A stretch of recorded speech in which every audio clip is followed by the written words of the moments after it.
मैं एक स्टूडेंट हूँ, मैं भी परेशान हूँ लाइफ में। कभी ओवर थिंकिंग का नाम तक नहीं सुना था, आज फेस कर रहा हूँ। फिर जितना होता है पढ़ाई करता हूँ, लेकिन कभी बहुत निराश हो जाता हूँ ये सोच कर के जैसा पहले जोश था स्टडी अब कम हो गया है। क्या करूँ भाई, मुझे कोई स्किल नहीं आती। एक स्टडी ही है जिससे कुछ बेटर कर सकता हूँ। मैं खुद आगे बढ़ना चाहता हूँ, हो नहीं रहा, क्या करूँ। देखिए, सबसे पहली बात यहाँ पर आती है, मेन चीज़ क्या थी, ओवर थिंकिंग। देखिए, ओवर थिंक हम कहीं ना कहीं डर की वजह से करते हैं। ओवर थिंकिंग हम इसलिए ऐसे करते हैं जैसे हमें कोई स्किल्स नहीं आती, हम या फिर किसी को देख लेते हैं कोई मतलब हमसे अच्छा है, या फिर जैसे भी XYZ करके ओवर थिंकिंग का कारण इरिटेट हो जाना, परेशान हो जाता, चाहे फैमिली कंडीशन हो या कोई परेशान कर रहा है, सुनने को मिल रहा है बहुत कुछ। उसके बाद आपकी बात आती है कि बहुत निराश हो जाता हूँ सोचकर, ठीक है पढ़ाई जितनी हो सकती है उतनी करता हूँ, ठीक है कुछ बेटर करने का प्रयास, आगे बढ़ना चाहता हूँ। देखिए, मेन चीज़ है हम या फिर कहें कि हर व्यक्ति एक प्रारब्ध के अनुसार आगे बढ़ रहा है। सबसे पहली बात तो ये, आप पढ़ाई थोड़ा अगर कर रहे हैं कम कर लीजिए, ज़्यादा कर लीजिए, ठीक है, उसके ऊपर अपनी स्किल्स बनाए रखें। सबसे पहली बात, कमर ना तोड़ें। क्यों? क्योंकि जिसने हमें इस संसार में भेजा है उसने हमारा प्रारब्ध भी लिख कर भेजा है, और जो प्रारब्ध लिख कर भेजा है वो आपको मिलेगा, आपके तय समय तक मिलेगा, तय समय पे मिलेगा।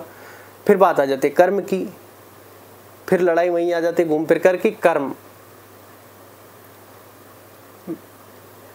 अब बात यहाँ पर, आपको आज जो जीवन में जो भी कर्म मिला है XYZ, स्टडी का मिला है करते रहिए, स्टडी का मिला है करते रहिए।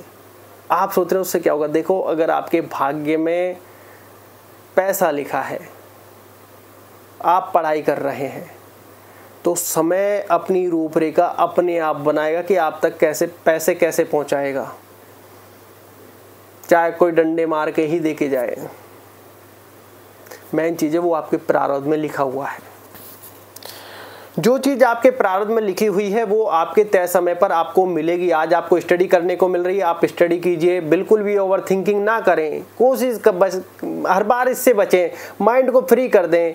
जो हो रहा है परमपिता परमात्मा ईश्वर की इच्छा से हो रहा है, जो हो रहा है वो कर रहा है। आपको ऐसा लग रहा है कि लगेगा कि यार कुछ हो नहीं रहा है, क्या, क्यों, कैसे, आप कहेंगे कि हो रहा है। आपको समझ में नहीं आ रहा, वो परेशानी नहीं है। आपको करने के बाद ऐसा लग रहा है, कुछ देर फ्री बैठते हैं तो यार कर्म कर्म कर्म, फ्री बैठिए। फ्री बैठना भी एक प्रारब्ध का हिस्सा है, ये भी बात आप ध्यान रखें। मन को विचलित होने से रोके, सारा काम ये करेगा। और यहाँ पर बात आती है कि जैसे आपने लिखा कि मैं खुद आगे बढ़ना चाहता हूँ। खुद कोई आगे कैसे बढ़ सकता है? जो पैरामीटर सेट होकर आए हैं उन्हीं के हिसाब से व्यक्ति चलता जा रहा है। ये थॉट्स भी आया कहीं ना कहीं उसी रीजन से आया होगा। कोई स्किल्स नहीं आती, एक स्टडी है जिसमें मैं बेटर कर सकता हूँ, ये एक मेन पॉइंट है। कोई स्टडी नहीं आती जब व्यक्ति परेशान होता है कि यार आखिर मैं करूँगा क्या, ये सबसे बड़ा पॉइंट है। अब इस पॉइंट पर आपको एक एग्जांपल देता हूँ, ये समझिए कि ये मेरा ही एग्जांपल है। अब मैं क्या ही समझाऊँ तुमको यार, मेरा ये एग्जांपल की वजह से, भाई मैं पढ़ाई में कोई होशियार नहीं हूँ। थर्ड क्लास क्या, वो क्लास भी नहीं है, पता नहीं कैसे कैसे तो पास हो गया, ठीक है। जो आज आप सोच रहे हैं मुझ में कोई स्किल्स नहीं, तुम पढ़ने में भी हो, मैं पढ़ने में भी नहीं। उस समय मैं प्रारब्ध को भी नहीं जानता था, मतलब कुछ भी नहीं जानता था, XYZ 0। और ऐसे यार करना क्या है लाइफ में, क्या, क्यों, कैसे होगा, समझ में नहीं आता कुछ। एक मित्र आया, वो हाथ पकड़ के ऐसे ही ले गया कि यार चल वहाँ चलते हैं। ठीक है भाई, वहाँ जाने मतलब उससे पहले उसने कोई वैसे ही छोटा मोटा कोई वैसे काम अपने आप लाया जिसमें हमें कोई इंटरेस्टेड नहीं था, नाम से आता था, उसमें थोड़ी थोड़ी वैसी अर्निंग होने लगी, ठीक है। उसके बाद हम आगे बढ़ गए, वही काम ने हमको आगे पहुँचा दिया। वहाँ पे हम थोड़ा सा उनके साथ सेट हो गए, ठीक है। उसके बाद सेकंड काम, वो काम छूटा, सेकंड में पहुँच गए, कुछ आता नहीं है अभी तक, वो दूसरा काम भी हो गया। ये बैठा है ना, ब्रेन करेगा आपका काम। मुझसे लैपटॉप चलाना नहीं आता, फिर सॉफ्टवेयर चलाया, फिर स्टॉक मार्केट का भी थोड़ा सा कर लिया, थोड़ा सा गोल्ड का भी कर लिया। आता कुछ नहीं है, अभी तक भी नहीं आता। फिर साहब प्रकृति ने अपना खेल फिर खेला। प्रकृति तो खेल खेलती रहेगी, प्रारब्ध आपका हमेशा अपने साथ चलते रहेगा। उसने लाकर यूट्यूब में डाल दिया, साहब करो। हमें मोबाइल चलाने का शौक नहीं था, मैसेज में आज तक हम रिप्लाई नहीं करते, क्यों पता नहीं, होता ही नहीं है।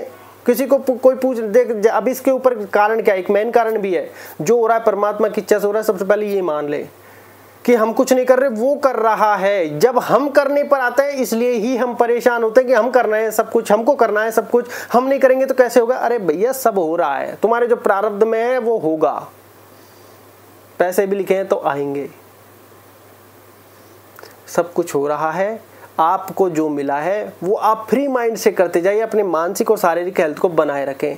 अब उसके बाद यूट्यूब में डाल दिया, वहाँ पर भी हमको ऐसा लगता था कि यार अब यार यहाँ गए, ऐसा लगता था सारे थॉट्स या फिर कहीं की सारे डिसीजन हमारे चल रहे हैं, जबकि उस समय ये रियलाइज हुआ कि यार इतने सारे थॉट्स हमारे नहीं हो सकते, काम तो आता ही नहीं है, क्या करें। कुछ पहले समझ में नहीं आता, फिर उसके बाद इसमें भी बहुत सारी मेहनत की, फिर धमाका हुआ, जीरो। अरे यार ये क्या हुआ। फिर ये मेडिटेशन मिला, फिर ये प्रारब्ध मिला, ये प्रकृति के हैं। हम खुद कहते हैं प्रकृति के हैं, तभी तो आया निमित्त माध्यम मात्र वाली फीलिंग कहाँ से आई, ये प्रारब्ध कहाँ से आया। इतनी सारी चीजें होने के बाद समझ में आया कि यार ये चीजें अपने आप चल रही हैं, कोई तो ऐसी अज्ञात शक्ति जो कर रही है। हमें हर बार ऐसा फील होता है कि डिसीजन हमारे हैं, काम हमने किया है, हमने छोड़ा है।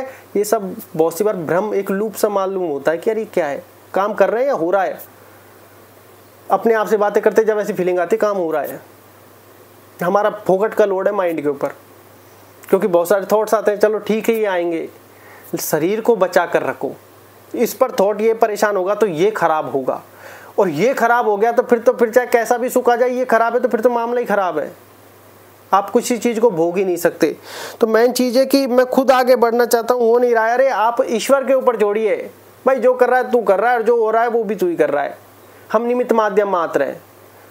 अपना प्रारब्ध समझकर भोगते रहिए। अगर कोई सामने से कुछ कह रहा है, चुपचाप सहन करने का थोड़ा सा प्रयास रखिए, अपने माइंड को फ्री रखिए, थोड़ी सी एक्टिविटीज कीजिए, खेलने की भी, कूदने की भी, जिससे आप कभी एक कमरे में बंद नहीं रहेंगे। ओवर थिंकिंग आपको परेशान नहीं करेगी, और ये ध्यान न रखें करने वाला कर रहा है और हम सिर्फ एक निमित्त माध्यम मात्र हैं। प्रारब्ध में सब कुछ सेट है, हमें अपना कर्म पूर्ण निष्ठा की भावना से करता जाना है बिना लोड लिए। उसके लिए अब आप रिलीफ लाइए अपने मानसिक लेवल को, जिसके से शरीर सही रहे। पता चला इसकी वजह से इसमें डैमेज हो गया, पैसे आ गए, भोग तो पा ही नहीं रहे, फिर क्या करेंगे पैसे। फिर वही वाली बात आ जाती है कि यार पैसे नहीं थे तो ये समस्या थी, है तो ये समस्या है।